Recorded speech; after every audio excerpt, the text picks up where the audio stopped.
Post-World War I negotiations, the Treaty of Versailles tried to redesign the European borders. They heavily punished Germany for the war, in particular France. American President Woodrow Wilson believed in self-determination, and on this basis, Italy, despite being part of the winning alliance, received only part of what it had been promised in the Treaty of London 1915, parts of the Balkans, but no Dalmatia and no Fiume. Italian nationalists fumed. In 1919 and 1920, Benito Mussolini, fascist leader, denounced the social conflict, the strikes, the economic crisis, the high unemployment, and the political instability. He stoked public resentment over the terms of the Treaty of Versailles. In 1922, Mussolini and 30,000 fascists marched upon Rome, promising to restore law and order. They said a new Roman Empire to dominate the Mediterranean Sea. King Victor Emmanuel III crucially agreed. Il Duce, Mussolini, was a dictator, and he soon controlled Parliament, as socialist politician Giacomo Matteotti was first kidnapped and then assassinated by fascist militia led by Amerigo Domini. Matteotti had earlier made accusations of fascist electoral fraud. Mussolini's secret police, led by Arturo Bocchini, soon clashed with the unions, and they also clashed with the Cosa Nostra in Sicily, led by Cesare Mori. Italian nationalist poet Gabriele D'Annunzio claimed Italy for the Italians when he formed the Free State of Fiume, which Italy annexed in 1924.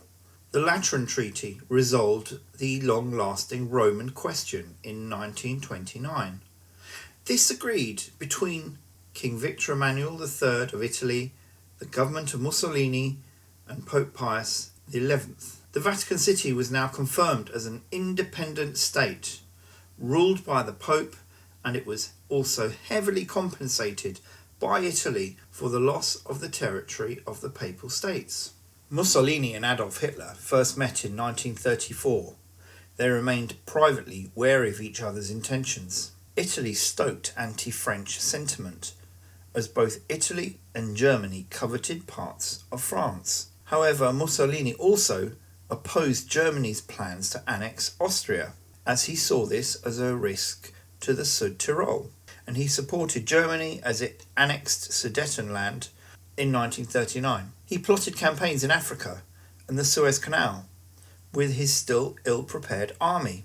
Mussolini joined World War II as Germany invaded France in 1940. He coveted Savoy, Nice, Corsica, Tunisia, and Algeria from the French, but was crucially undermined when Germany signed a treaty with Vichy France. He also ordered campaigns, and they all ended in disaster.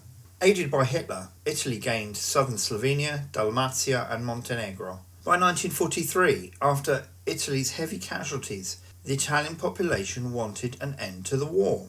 As the Allies invaded Sicily in July 1943, Mussolini was promptly arrested and replaced by Marshal Pietro Badoglio, and an armistice signed with the Allies.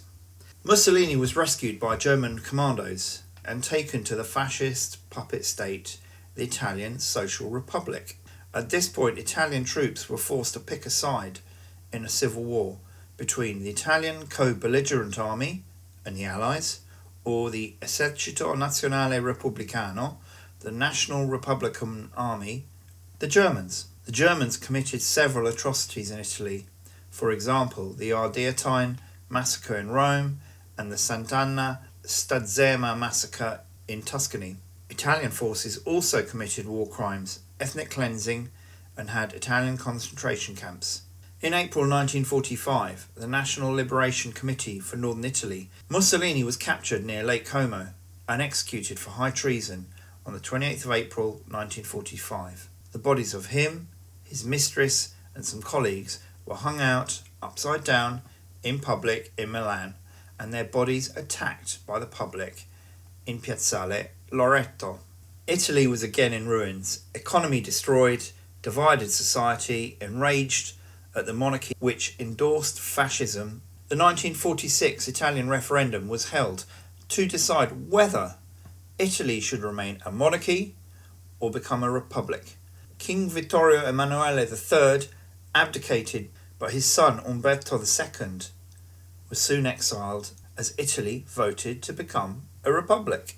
American pressure forced communists out of the government as the Cold War escalated. Italy was viewed as a potential candidate for the Eastern Bloc, allied to the Soviet Union. The Italian economy began to boom thanks to the Marshall Plan, which was American aid to Western Europe. America in particular did not want Italy behind the Iron Curtain. Yugoslav partisans used the end of World War II to settle scores against local ethnic Italians. In 1947, Yugoslavia triggered the Istrian-Dalmatian forced exodus of local Italians. The Christian Democratic Party rose to power in 1948. The economic boom continued in the 1950s and the 1960s. Heavy infrastructure investment in transport, roads, railways and energy. Uncontrolled urban sprawl.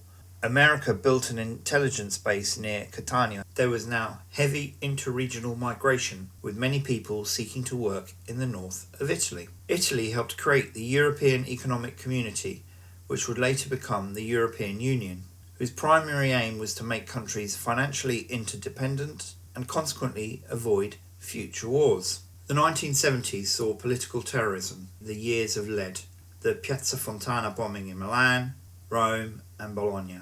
Left and right-wing groups tried to destabilise the government. The Italian economic miracle ground to a halt with massive strikes and social unrest in 1969. And the 1973 oil crisis, Trieste was formally annexed to Italy in 1977. Governments were led by the Republican Party and Socialist Party Bettino Craxi. Bettino Craxi agreed with US President Ronald Reagan to install cruise missiles in Italy from 1979. The anti-Cosa Nostra rulings of the Maxi trial in 1986 destabilised the relationship between politics and organised crime. Dramatic terror attacks between 1992 and 1993 assassinated Sicilian anti-mafia judges Falcone and Borsellino and others. Between 1992 and 1997, Italy suffered the Tangentopoli scandal. The Mani Pulite investigation, Italian for clean hands, led to calls for reform. The Christian Democrat Party leader Giulio Andreotti accused of corruption. Bettino Craxi, the socialist leader, fled into exile to avoid corruption charges. This political vacuum saw media tycoon Silvio Berlusconi sweep into power, leading a new populist political party, while Berlusconi was persistently dogged by numerous lurid tabloid scandals, led to the rise of further populist, separatist and right-wing parties. A snap election in 2022 saw a right-wing government led by Giorgia Meloni, Italy's first female prime minister who originated from a working-class area of Rome, and she used the slogan, God, Fatherland, Family. Click here to get even closer to Italy and Sicily.